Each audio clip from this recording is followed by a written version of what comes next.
Hello friends, it's your old pal SVH here, and I'm back today with another Daily Nugget. Actually, I'm going to do a double nugget today. I didn't get one in yesterday because I was away for the weekend up in the mountains in Idlewild, California. Had a couple days away with my family up there, and I did a couple posts, but I didn't have my laptop with me, so I didn't have access to repost them. So I got to post those yesterday, and to not overswamp the channel with daily posts of daily nuggets, I gave 2 yesterday to chew on, and I'll give 2 today, and then we should be back on track. So today's daily nugget comes from, and yesterday's, I'm going to combine 2 that are on the same page here, and they both really just flow together. So it's kind of 2 thoughts in one. But this is from Alchemical Wisdom. This is the sayings of Pir Vilayat Inayat Khan. And this is a source for intensive inner work. All these sayings in this book are just really, really intense and really speak bold. So today's and yesterday's double bolasaki, double daily nugget. So used to doing the bolasaki.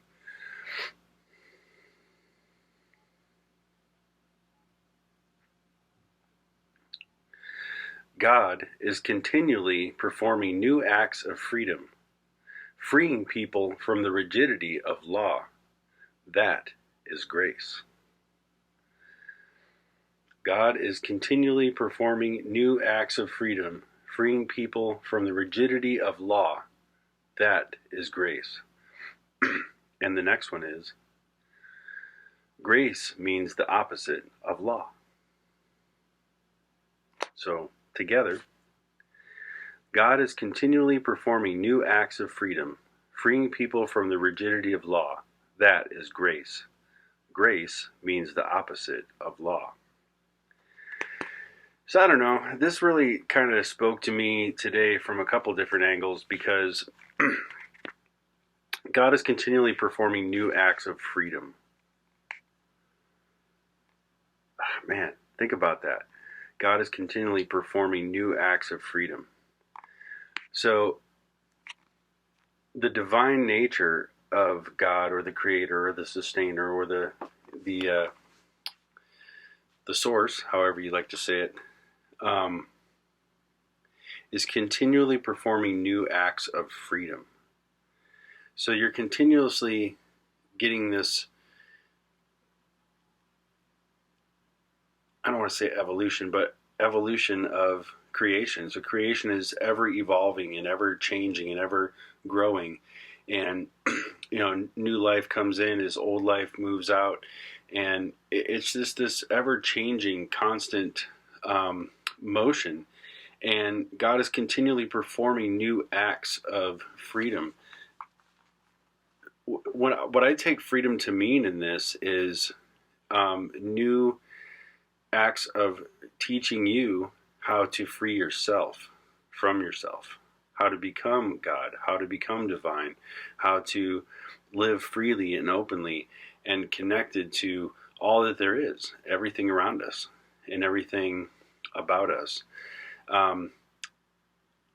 So God is continually performing new acts of freedom. He's continually giving us ways to free ourselves from the constructs of thought, ideology, from the constructs of programming or what we've been taught or what we know already. We're constantly being given a chance to be free. And to truly be free, you have to rely on that grace. True freedom is a gift of grace, and the fact that we're given the ability and the opportunity to renew ourselves with every breath. Every breath you take is a new moment. It's a new uprising and unfurling of something within yourself that creates a new moment and a new experience in time. So I really look at that as, this particular thing saying freedom. But freedom means so much to us right now, doesn't it? with this pandemic and with the way the elections have been all year and just the back and forth of everything in life right now. It seems like freedom has really just been taken away. But remember that God is continually performing new acts of freedom. I love that. Freeing people from the rigidity of law. Okay, so I'm not talking about law and order here, but I'm talking about the law of this rigidity of law that's been placed upon us that says you have to do this. You have to wear a mask. You have to social distance 6 feet from everybody. You have to, put your mask on when you're in between bites if you're at a restaurant. You have to, and that's just using that particular, item as an example. But there's been a lot of things that have really impinged upon our freedom in the name of law, right?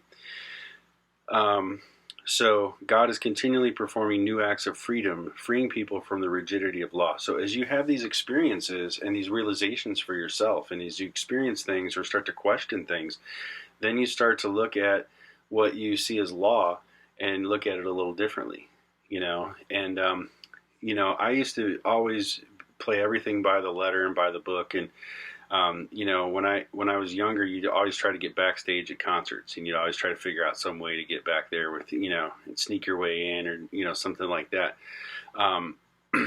Over time, and I'd always like, oh, you got to have a pass, you got to have this, and there's always these things that constructs in my mind of, why I can't get back there. And when I just put all that aside and was like, hey man, I'm a rocker, I look the part, I'm just going to walk right in. 9 times out of 10, I got wherever I wanted to go. So, again, it's that sometimes that rigidity of law can take away our freedom, right? So God is continually giving us these acts of freedom for us to arise and awaken to what we can actually do. Because we've kind of told ourselves there's a lot that we can't do in life and in our careers and in our maybe even our spiritual path. We've created these blinders or these boundaries of what we can and can't do. And again, that's grace. When you are given that gift of freedom, that's grace. And grace means the opposite of law. So when you think about the rigidity and the strictness, that I think of those things a lot of times when I think of law. But grace isn't like that. Grace doesn't come down like a hammer, like a judge's hammer. Grace comes down like when you're really open and you're really pure and really passionate and really give that divine part of yourself and open your heart.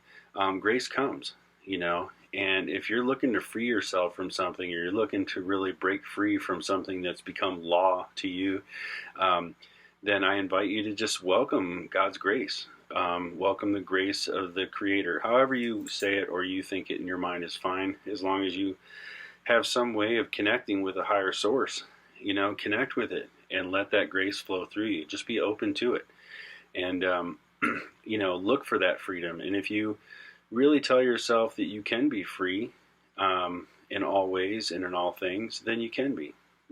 Nothing's going to hold you back but yourself, right? So I'm going to stop babbling about these, but I think there's so many things that I could say about these two particular things. So I'm going to read these ones again, but I do want to say one thing before I get to that, because there's another aspect of freedom, and I guess law kind of all falls into this as well. But for many years, the struggle for me has been financial freedom. And, I was a touring musician, or a wannabe musician before that. So I spent many years just chasing the dream and putting everything into my guitar amp or my, guitar, or I got to have that, new pedal to get this sound, or I got to pay for studio time. And, that always was a priority in my life until I became a family man and a dad and all that. And, I've really spent the last couple of years kind of kicking myself in the butt for not taking my financial freedom a little bit more serious earlier in life. But with that said, we've had an opportunity this year to really take a look at, over the last year, 2020 and 2021 so far. We've really had a chance to look at what freedom looks like from a lot of different angles, right? We've seen it from every possible angle. And where I've really got into things is looking at the financial markets and looking at what I can do to set myself up to be able to live a good life and to be of service to other people, and you can't be of service to other people if you're always a slave to somebody else, through your job or through, the need to always have to be earning something. So you want to make your money grow for you, and you want to do things to really build and grow a foundation for the future, right? And I'm not a financial advisor. This is not financial advice, but I can just tell you from my own experience this year, I've really come to understand the importance of owning and holding some precious metals. So I would really, at this moment, take a strong look at silver. There's a really good chance the price of silver is going to skyrocket soon, and it's already gone up this week. So a really good time to jump in, even if you get a couple of ounces of silver. Let me tell you what that's going to do. And let me also just say cryptocurrency is another thing. Do your due diligence, do your research. I personally like XRP. I also like XLM. Also like a new project coming out called GSX, which is a gold-backed cryptocurrency. So those are just ones that I like. I did some research and things like that. But right now, there was a huge up spike in XRP over the weekend. And also with the silver. So what's happening right now is a lot of like-minded people are coming together and saying, we're tired of being bullied by the banks. We're tired of earning, everything that we earn by our hard work, our blood, sweat, and tears, to give it all up in taxes and to go, have some bank, take our money and loan it out, 20 times before we can cash our check in 3 days or whatever, however these bank policies work. But, I've been a slave to this system for a long time, as we all have. And now it's time to take the power back. And no matter what side of the political spectrum you're on, no matter what side of the religious spectrum you're on, or any other spectrum for that matter, you should be on the side of winning with your wealth and your financial independence. And so I really encourage people to look into silver right now.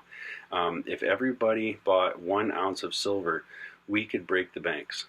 We could break the banks as we know it. And we could have the value of our dollar be backed by something that is worth something. Because right now our paper money is just a debt tool. And this is true. This is not conspiracy. This is not hyperbolic or any of those other words. It's true. So I just really wanted to encourage people to look into silver right now.